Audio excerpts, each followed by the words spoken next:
Dezembro de 1987. Os garimpeiros de Serra Pelada estavam desesperados com o encerramento da atividade. O governo federal não queria mais renovar a licença para a continuação da exploração manual do ouro no garimpo de Serra Pelada.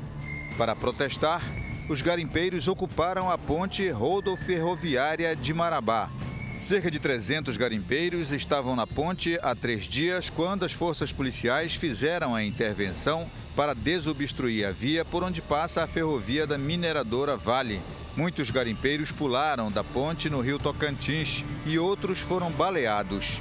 Até hoje não há registro de quantas pessoas morreram. Estava todo mundo numa reunião na prefeitura, quando estavam querendo chegar num acordo, aconteceu o choque.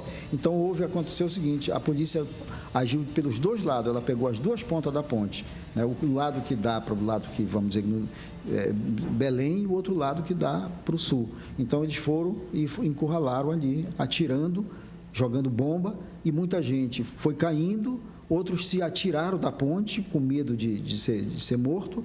Só que a ponte tem 76 metros de altura, o vão. As pessoas caíram lá no rio, o rio estava cheio de pedra, estava seco.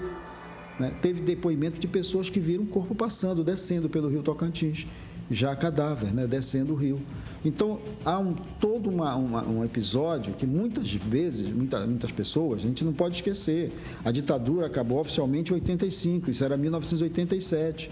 Tinha 2 anos, os métodos de repressão ainda estavam muito presentes ali naquele episódio.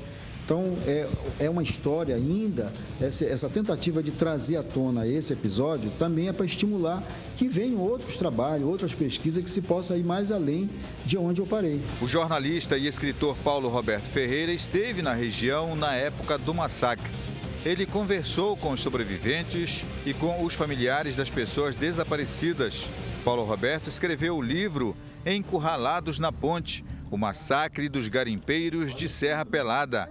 O livro revela como aconteceu o confronto e as relações entre o Estado e os grandes projetos de minério, madeira, soja e outras riquezas naturais. O garimpeiro não é uma categoria de trabalhador, era uma categoria muito difusa, muito ampla, entendeu? Em que, por exemplo, tinha o comerciante, o industrial de Marabá, de Imperatriz. Eu cheguei a entrevistar uma pessoa que disse assim, 90% dos comerciantes de Imperatriz tem parte lá nos barrancos, são dono de barranco, né? Então tinha o dono do barranco, tinha o meia-praça, que o cara entrava com recurso, ele ficava como sócio.